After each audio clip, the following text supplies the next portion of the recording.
La route 66, une légende américaine. 4000 km reliant Chicago au bord du lac Michigan à Los Angeles sur la côte californienne. Sur l'ancienne grande route de l'Amérique, l'imaginaire et la nostalgie ont toute leur place.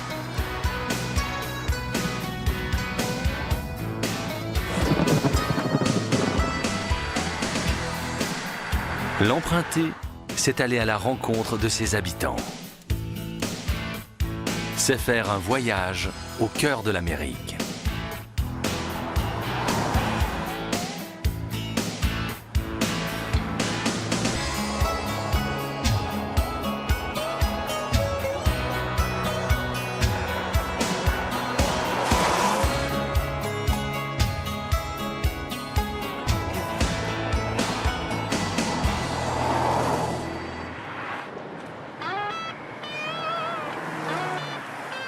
La route 66 démarre ici, à Chicago, sous les rames du métro aérien.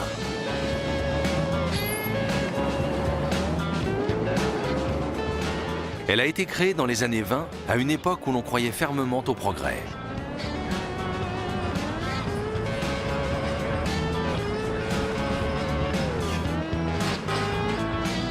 Mais avant de prendre la route, petit détour par le temple du capitalisme, qu'est le Chicago Board of Trade.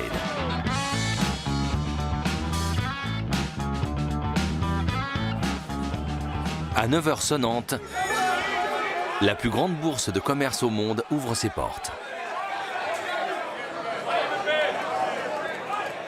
Ici, on vend et on achète tout ce que l'Amérique peut produire, céréales, soja, bœuf, porc ou jus d'orange.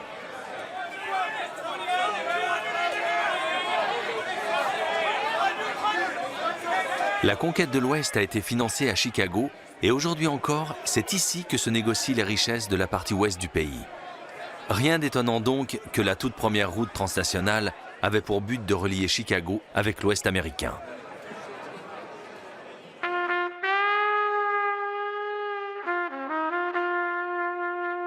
Chicago se trouve à l'extrême nord-est des États-Unis, sur les rives du lac Michigan.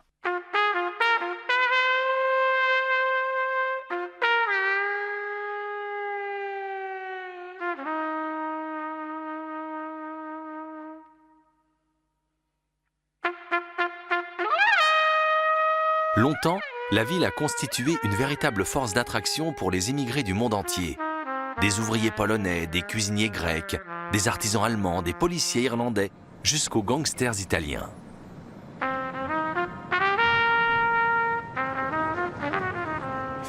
Chicago, c'est la diversité, un concentré du monde entier, plus que toute autre ville.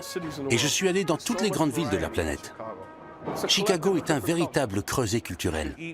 On peut manger polonais ou allemand dans des quartiers où les gens ne parlent même pas l'anglais. Parfois, on ne sait même pas comment commander une escalope panée. Et d'ailleurs, on peut très bien se retrouver avec un autre plat. C'est une ville authentique. Et je pense que rien n'est plus typique de Chicago que le blues.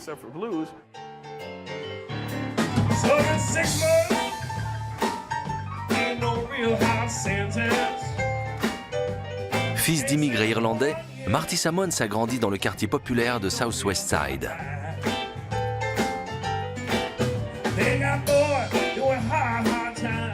Ses voisins noirs lui ont fait découvrir le jazz et le blues.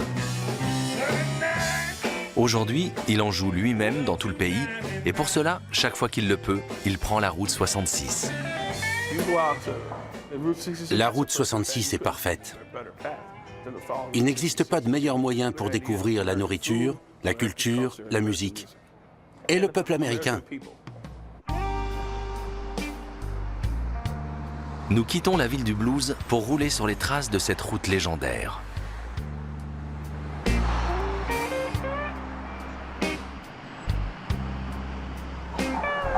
Autrefois grande artère du pays, c'est aujourd'hui une voie secondaire qui traverse l'interminable banlieue de Chicago.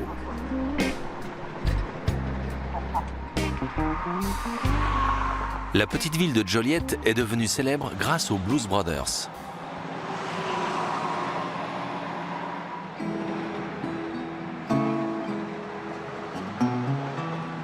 De 1926 à la fin des années 60, la route 66 constituait la grande et l'unique voie de circulation de ces contrées.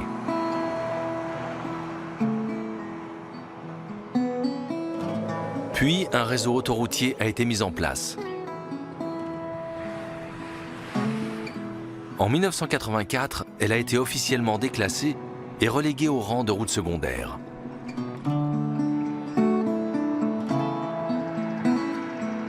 Victimes du progrès qu'ils avaient jadis incarné, les motels, restaurants et stations-service qui l'abordaient ont perdu leurs clients.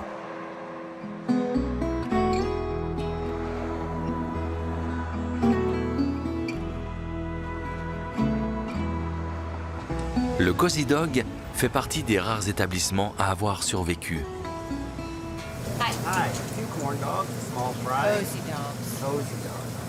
C'est un petit restaurant de type diner.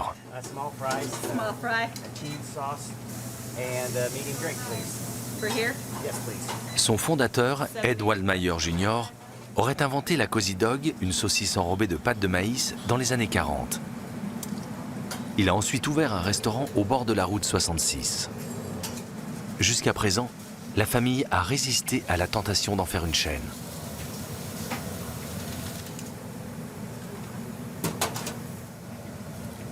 C'est ainsi que Josh, le petit-fils du fondateur, prépare toujours exclusivement ici la spécialité maison.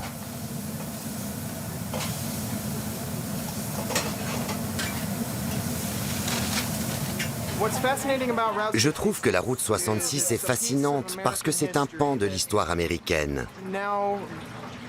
C'est sa popularité qui l'a sauvée. Aujourd'hui, quand on roule sur l'autoroute, on ne voit que des McDo et des Walmart. On ne rencontre pas les vrais gens, on ne découvre pas la région. La route 66, elle, traverse de petites villes. On peut donc se faire une idée de l'endroit où l'on est. Ce sont les institutions comme le Cozy Dog qui font le charme de cette route. On y retrouve une Amérique à la fois authentique et cosmopolite. Un groupe de motards français arrive à la station-service d'à côté. Ils ont organisé une virée sur la route 66, ce qui ne se conçoit qu'avec la célèbre marque de moto américaine Harley-Davidson.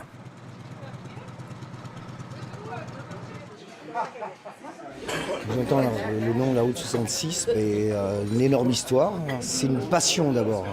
C'est une passion, la passion de la route 66, passion de la moto, tout ça réuni, voilà. Et ça nous amène tous ici. Peut-être ça consiste en tout ça, en toute cette diversité, cette musique, c'est l'impression de ne pas savoir ce qu'on va trouver au détour d'un chemin, de découvrir toujours d'autres choses. C'est peut-être ça qui fait le mythe. Cette façon d'avoir un condensé des États-Unis sur une seule route. On n'a jamais l'impression de pouvoir réaliser ce rêve. C'est vrai que c'est un rêve pour les puristes. Donc on se dit, mais on est là, on y est. C'est magnifique, c'est magique.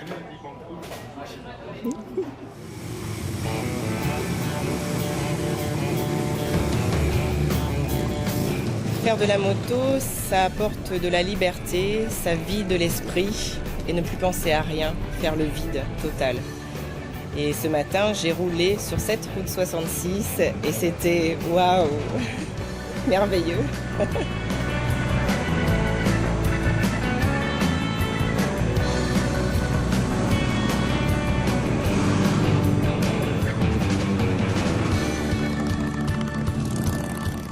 Nous reprenons la route jusqu'à Springfield, capitale de l'Illinois.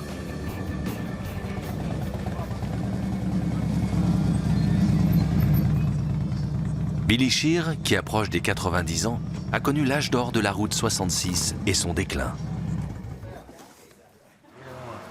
Son fils et lui ont subi le même sort que beaucoup d'autres. Avec la construction de l'autoroute, leurs stations-service et leurs garages ont été délaissés par les clients.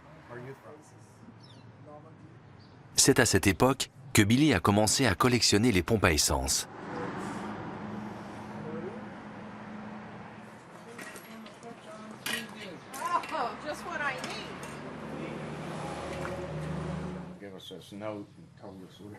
Quelques années plus tard, son musée est devenu une étape incontournable pour tous les nostalgiques et autres motards sur les traces d'Easy Rider.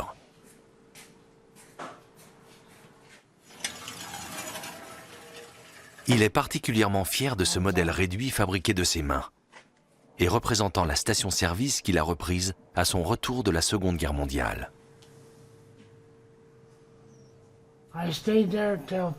J'y suis resté jusqu'en 1955. Puis j'ai emménagé ici. Voilà comment j'ai commencé dans le métier.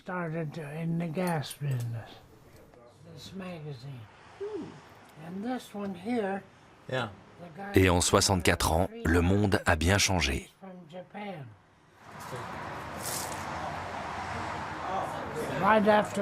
Juste après la guerre, on ne trouvait pas de pneus, ni de voitures neuves. Mais maintenant, comme je dis toujours, les gens font 250 km pour un bol de chili. Sur la pancarte, là-bas, il est écrit 7 litres, 1 dollar. Bientôt, on en sera à 7 dollars le litre.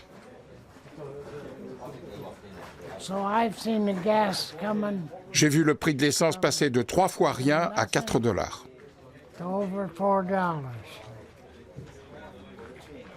Mais même à 5 dollars le litre, les gens continueront à en acheter.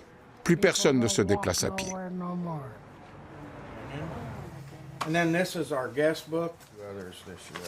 Le livre d'or de Billy rassemble les témoignages de visiteurs originaires des 4 coins de la planète.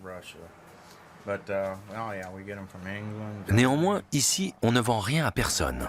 Il en va de la fierté de l'héritage familial, même si celui-ci se résume à quelques souvenirs.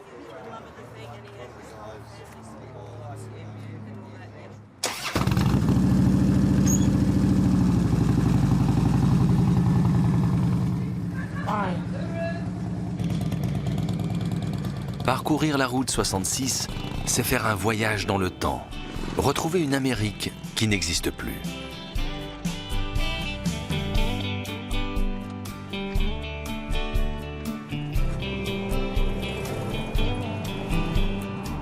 C'est revivre une époque où le prestige de l'automobile et la foi dans le progrès technique étaient encore intacts.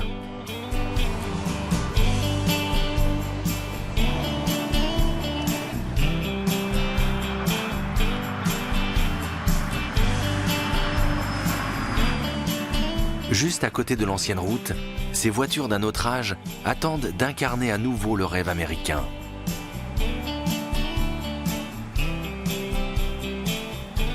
Jadis, elles sillonnaient la route 66.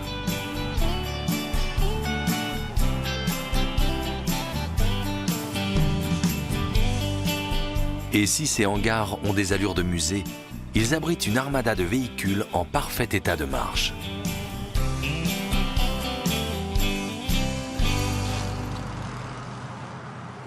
Russ Noel parcourt jusqu'à 1500 km par semaine pour dénicher des modèles anciens bien conservés. Sa femme Anita et lui tenaient une exploitation agricole avant de se reconvertir il y a 15 ans dans cette activité. Ils ont vendu leurs 600 porcs et transformé leur champ de céréales en terrain d'exposition.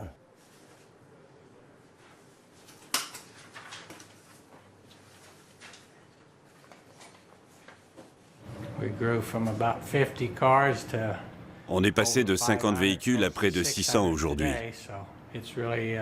C'est agréable de voyager, d'acheter des voitures et de rencontrer des gens sympas. On vit de notre passion et ça c'est chouette.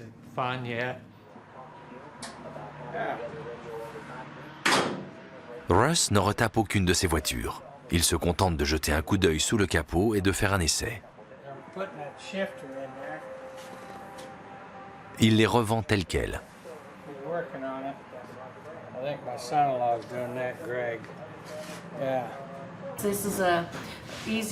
Maintenant, la vie est plus facile pour nous. Les premières années de mariage, on travaillait dur à la ferme, souvent jusque tard le soir. Et puis un beau jour, j'avais 42 ans et lui 54. On s'est dit qu'il était temps d'arrêter ce métier pénible pour faire quelque chose qu'on aime vraiment tous les deux et qui nous permette de bien vivre.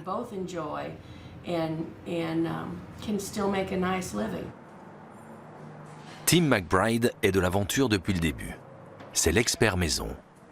Son père, déjà, possédait un garage sur la route 66.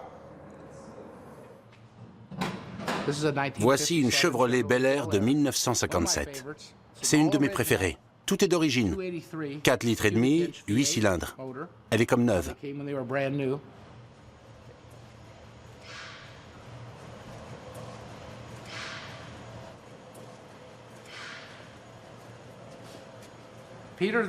Voici le modèle A de Ford.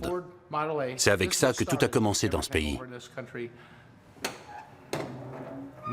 Le moteur est d'origine, il fonctionne toujours très bien.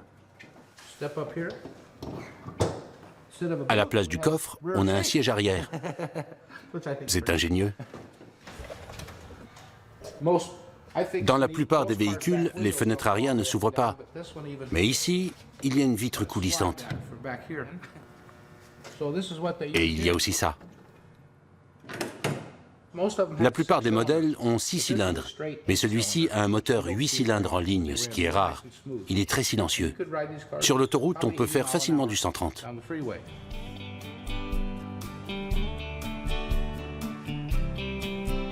Cette Pontiac Silver Street de 1948, avec boîte de vitesse automatique et autoradio, est à peine plus chère qu'une voiture japonaise neuve. Ces vieilles américaines au chrome étincelant consomment beaucoup d'essence. Mais cela ne dissuade pas les clients qui viennent du monde entier. Russ et Anita ne vendent pas que des voitures. Ils vendent aussi du rêve. D'ailleurs, Anita est régulièrement contactée par les représentants des grands studios de cinéma.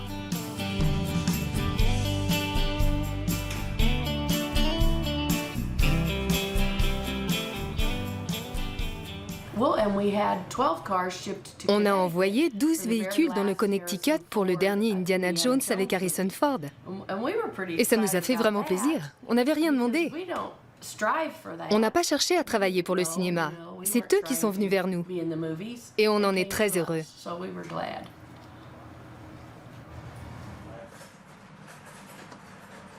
Nos visiteurs, nous dit Russ en nous raccompagnant, s'offrent un voyage vers un monde révolu.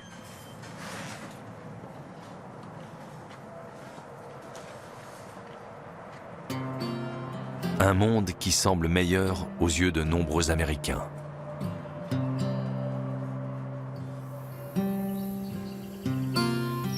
Sur la route 66, il faut prendre son temps pour trouver les traces de la grande époque de l'automobile.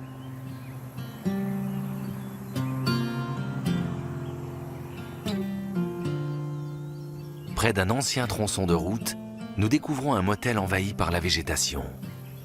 John's Modern Cabins. Construit il y a une 60aine d'années dans le plus pur style pionnier, il disparaîtra bientôt à tout jamais.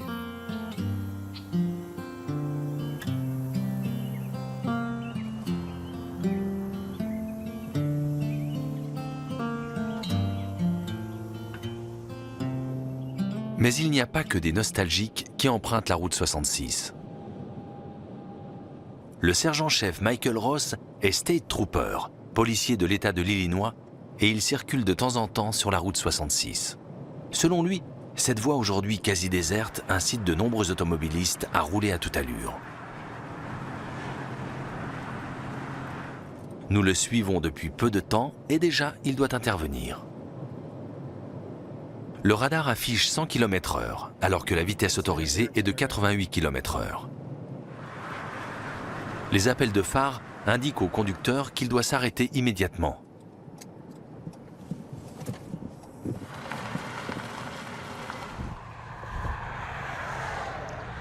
Bonjour, sergent-chef Ross de la police de l'Illinois. Je vous ai demandé de vous arrêter parce que vous rouliez à 100 alors que la vitesse autorisée est de 88 km/h. Vous avez une explication? Non, désolé. Je ne m'en suis pas rendu compte. Très bien. Permis de conduire et attestation d'assurance, s'il vous plaît. La contravention se monte à 120 $. La conductrice peut reprendre la route, mais la police garde son permis de conduire jusqu'à ce qu'elle ait payé son dû. Sur la route 66, il convient de respecter certaines règles avec la police. On leur demande de s'arrêter sur le côté droit de la chaussée, de placer leurs mains sur le volant et de ne pas faire de gestes brusques, comme quelqu'un qui veut dégainer une arme. Certaines personnes veulent se précipiter pour prendre leur permis de conduire. Donc on leur dit toujours de faire des mouvements lents. On doit voir leurs mains en permanence. On leur demande leurs papiers et s'ils sont dans la boîte à gants, ils doivent prévenir l'agent de police qu'ils prennent leur contrat de location de voiture ou leur attestation d'assurance. Même si leur métier a évolué au fil des années, les policiers se retrouvent toujours aux mêmes adresses, comme la pizzeria Luca dans la petite ville de Bloomington.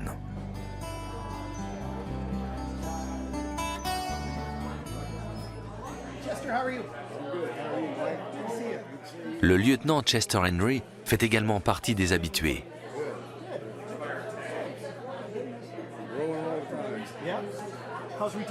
Il était proche de la retraite quand le jeune Michael est entré dans son service. C'était il y a plus de 20 ans. Sur l'ancienne route 66, ce sont les carrefours qui nous posaient problème. Il y avait des accidents un peu partout sur cette route, mais la plupart avaient lieu aux intersections. On avait une carte des accidents, sur laquelle on mettait des punaises de différentes couleurs selon la nature de l'accident. Il y avait plein de punaises à chaque carrefour. C'est pour ça que la plupart d'entre nous, on aimait la route 66. Il s'y passait toujours quelque chose. Dans son album photo, Chester a rassemblé les accidents survenus en 25 ans de service sur la route 66.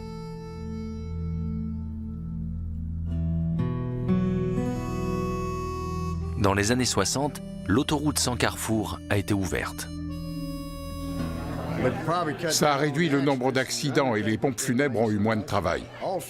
À l'époque, c'est elles qui emmenaient les personnes accidentées à l'hôpital.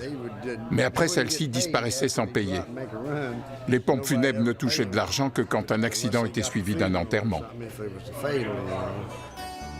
Dans leur diner, Michael et Chester ont encore bien des choses à se raconter. Nous, en revanche, nous reprenons la route 66 vers l'ouest.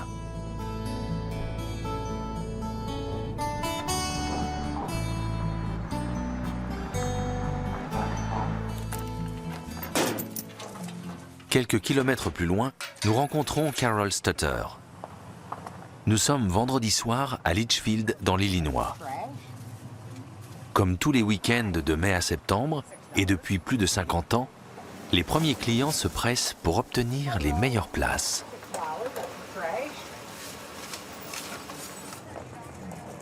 L'entrée du Skyview Theater coûte $6 par véhicule.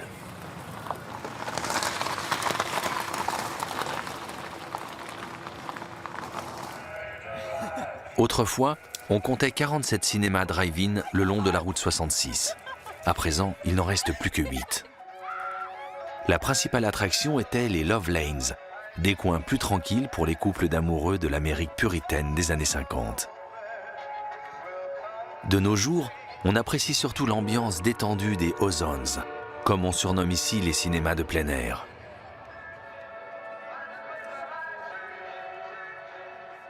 À tout moment, on peut aller chercher quelque chose à manger ou attendre simplement avec les autres le prochain film. Il y a 2 longs métrages au programme ce soir.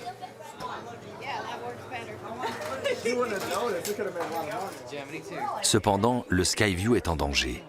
Son propriétaire a plus de 90 ans et il ne veut pas investir dans un nouvel équipement numérique.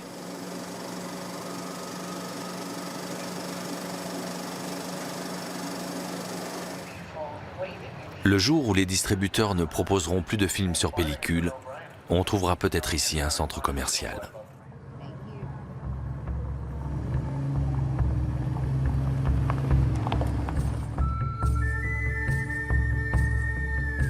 Le lendemain matin, nous atteignons le Mississippi, le père des fleuves, ainsi que les Indiens l'appelaient.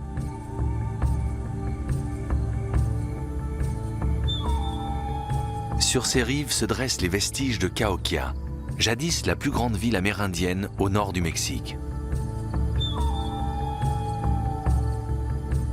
Les nombreuses pyramides et autres lieux de culte sont inscrits au patrimoine culturel mondial de l'UNESCO. Le tertre des moines est l'emblème de Cahokia. Comment vivaient les 20 000 habitants de l'ancienne cité? Au musée, les archéologues ont entrepris une reconstitution historique. Mais il n'existe aucun document écrit sur cette civilisation du Mississippi. L'apparente quiétude des mises en scène est trompeuse. À l'intérieur des pyramides, les chercheurs ont découvert les restes de sacrifices humains.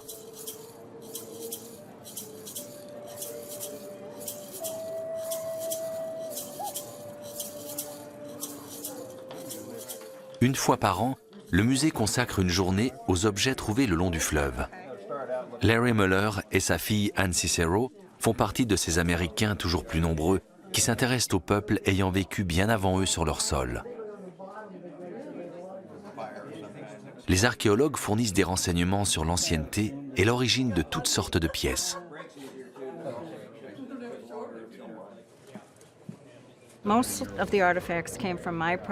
La plupart de ces objets proviennent de ma propriété. J'ai vraiment le sentiment d'explorer l'histoire quand j'effectue des fouilles sur mes terres et que je trouve un objet qu'un homme a tenu dans ses mains et utilisé il y a 9500 ans. Ça donne un peu l'impression d'être avec eux.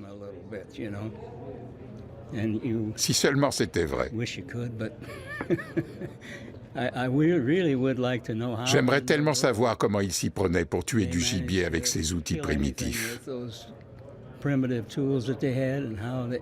À l'époque, ça ne devait pas être facile de trouver à manger.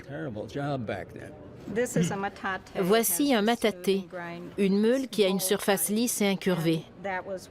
C'était parfait pour leurs céréales ou leur maïs.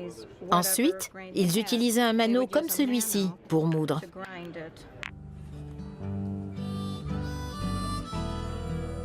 La civilisation du Mississippi a disparu 200 ans avant l'arrivée des Européens. Personne ne peut dire pourquoi Cahokia a été abandonné, ni où ses habitants sont allés.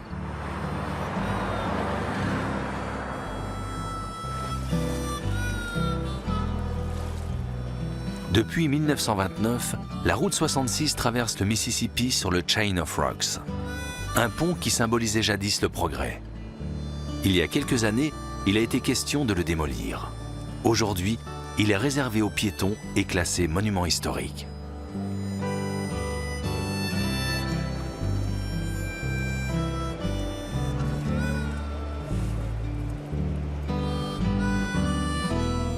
Saint-Louis. C'est d'ici que les roulottes partaient autrefois à la conquête de l'Ouest. Avec la Gateway Arch, l'Amérique a érigé un monument à la mémoire de ses pionniers. Cette ville des bords du Mississippi est en pleine mutation.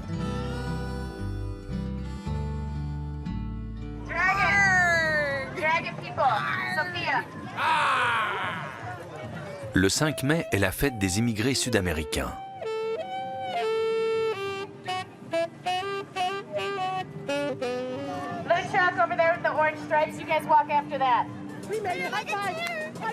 À Saint-Louis, c'est aussi celle de la scène alternative. Les associations de quartier défilent dans les rues, une parade typiquement américaine.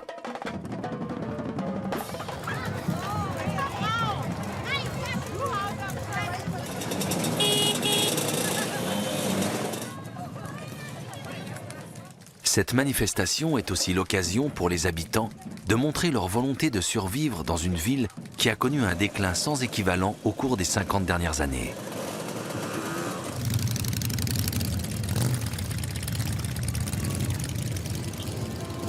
En tant que membre du club des amateurs de Volvo anciennes, Michael Allen participe au cortège. How's it going?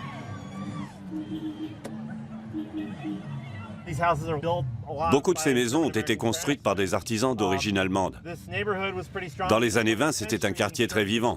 Mais après la guerre, toute la ville a commencé à décliner. Elle a perdu la moitié de sa population. Expert auprès des monuments historiques, Michael connaît mieux que personne l'évolution de ce quartier. Les Afro-Américains se sont installés ici dans les années 60 et 70. À partir des années 80, les Mexicains sont arrivés et ont ouvert de petits commerces. Depuis 5-6 ans, les artistes redécouvrent le quartier.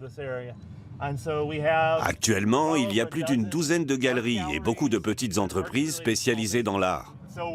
Donc le quartier est en train de renaître, sans les usines, sans les grandes entreprises. C'est un processus lent et profond.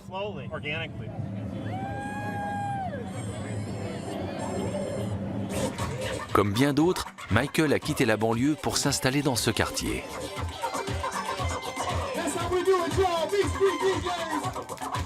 Cette fête est aussi celle de pionniers urbains qui veulent créer une autre Amérique. Une Amérique qui renoue avec ses racines et se prend en charge.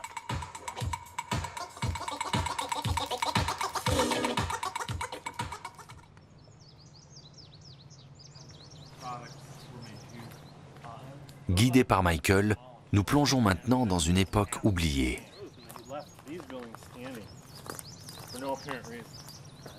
Celle de l'ère industrielle américaine. Plus que toute autre ville du pays, Saint-Louis a été touché de plein fouet par la mutation économique. Ceci était une usine de conserve de viande sur un immense complexe d'abattoirs.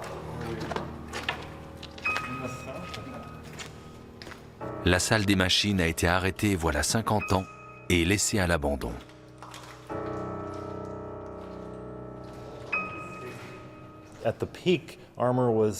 Sur ce site, on a abattu jusqu'à 50 000 bœufs et 30 000 porcs par jour.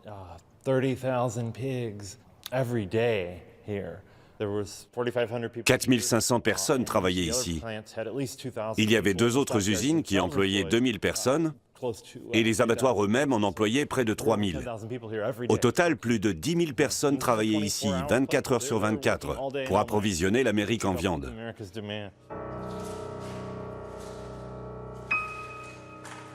Le succès des produits surgelés a signé l'arrêt de mort des conserveries.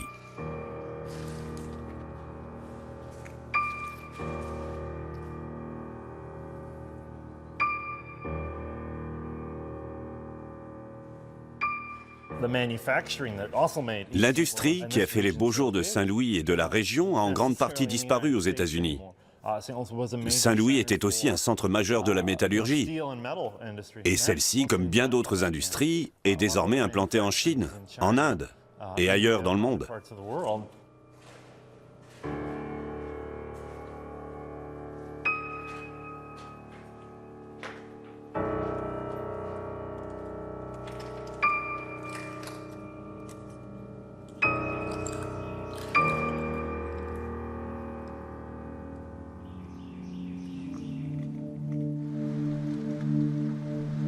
Voici où vivaient les ouvriers des usines de Saint-Louis.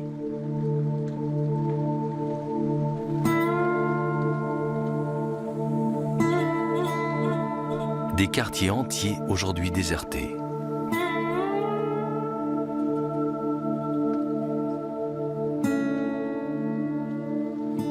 Un paysage urbain désolé qui n'en sert pas moins de toile de fond à une scène culturelle florissante. Saint-Louis est en effet un haut lieu du hip-hop. À la tombée de la nuit, les nombreux clubs de la ville s'animent. À l'instar du gramophone.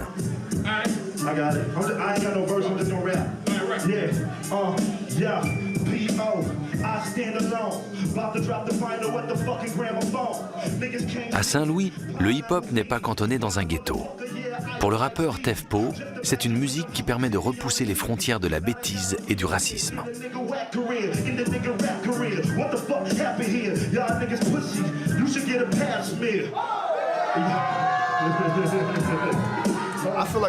En fait, je fais de la musique réaliste. Beaucoup de rappeurs se concentrent sur un seul aspect du hip-hop. Moi, je suis un touche-à-tout. Je ne veux pas coller aux clichés parce que beaucoup de rappeurs considèrent leur histoire comme unique. Moi, je raconte des épisodes de mon enfance. Je parle des trucs que je fais. Ce sont donc des réflexions réalistes sur ce que je suis.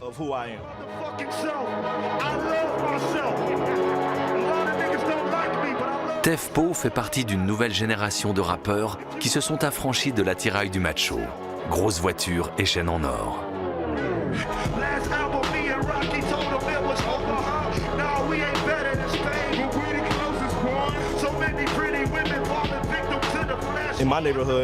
Dans mon quartier, les rappeurs imitaient les dealers. Ils n'en étaient pas, mais ils faisaient tout comme. Aujourd'hui, c'est le contraire. Les dealers imitent les rappeurs. Ce renversement des rôles montre bien le pouvoir de la musique dans la société actuelle.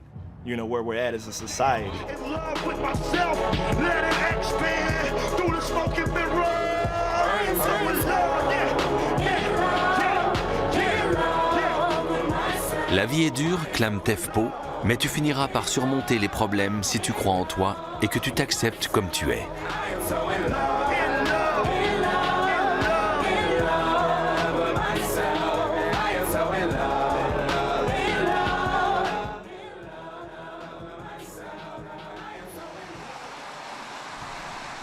À la sortie de Saint-Louis, un autre monde commence.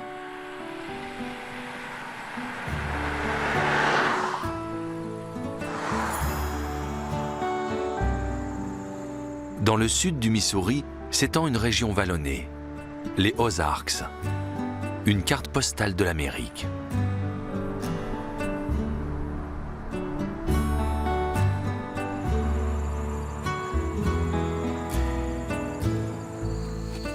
H.K. et Judy Silvey sont mariés depuis 56 ans. Et depuis des générations, leurs familles vivent dans les Ozarks.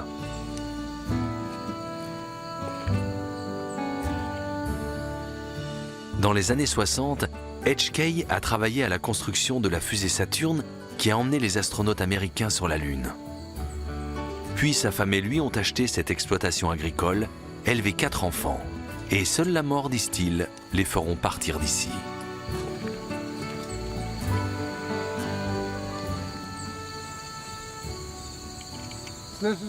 C'est ma terre. Du moins une partie. Tout ce que vous voyez ici m'appartient. «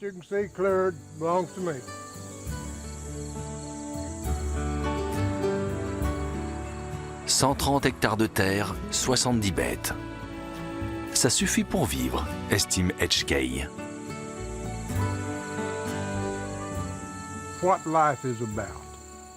Ce qui compte dans la vie, ce n'est pas l'argent qu'on gagne, ni la taille de sa maison. L'important, c'est d'aider et d'aimer son voisin. Pour avoir de bons voisins, il faut être soi-même un voisin digne de ce nom. En 19 ans, j'ai déménagé 21 fois et j'ai vécu dans 13 États. Et nulle part, je n'ai vu des gens comme ici. Des gens en qui vous pouvez avoir confiance, qui sont à vos côtés et qui vous aident quand vous en avez besoin.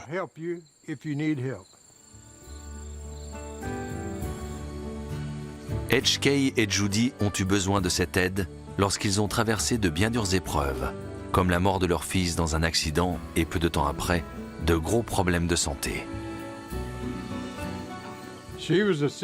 Judy est une fille de la ville. Elle n'imaginait pas qu'on puisse vivre dans une ferme. Et ça a été dur. Ça a été dur. Mais on travaillait pour nous, pas pour quelqu'un d'autre.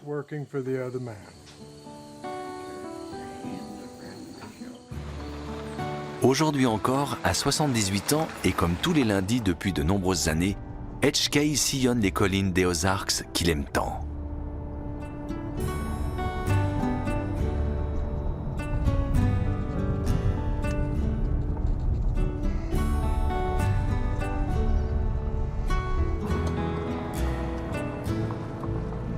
Après 3 quarts d'heure de route, il se gare à un simple carrefour où se dresse une bâtisse qui faisait jadis office de poste et d'épicerie. Hello!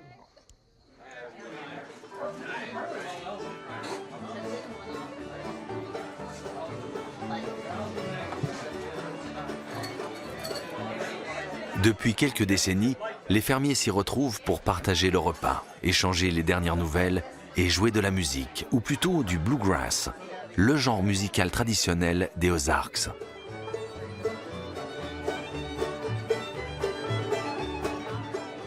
Au cours de ses nombreux voyages, H.K. a découvert tous les genres musicaux du pays. Il ne s'est jamais séparé du violon que son oncle lui a offert pour ses 11 ans. Ces airs sont les mêmes que ceux de nos ancêtres. Et on les joue sans doute comme eux. Ça s'est transmis de génération en génération. On les joue souvent. Au fait, tu sais lire une partition? Non. Moi non plus. Toi non plus, et toi non plus. Notre génération ne sait pas lire la musique. Et pourtant, les gars comme lui ont un répertoire de 400 chansons dans leur tête.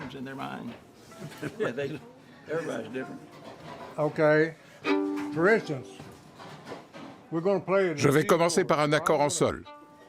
C'est parti.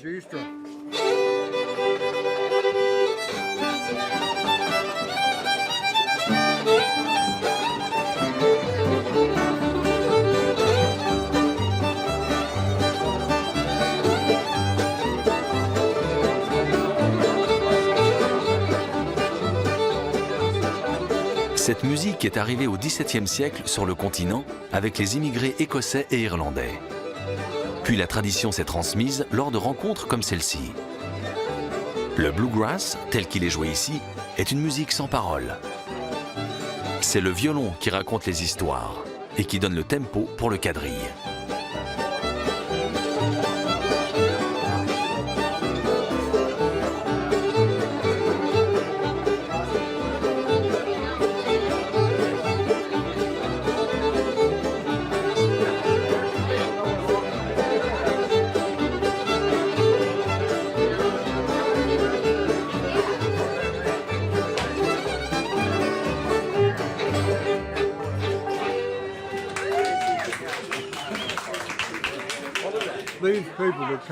Les gens qui viennent ici sont le sel de la vie.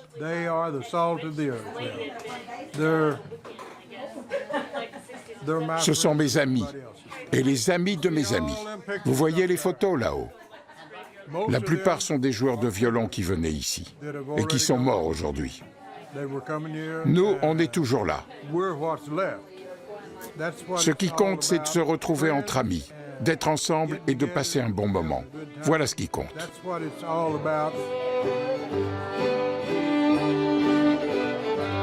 Nous reprenons la route 66 en direction de l'ouest. Prochaine étape, les Grandes Plaines et le pays des cow-boys.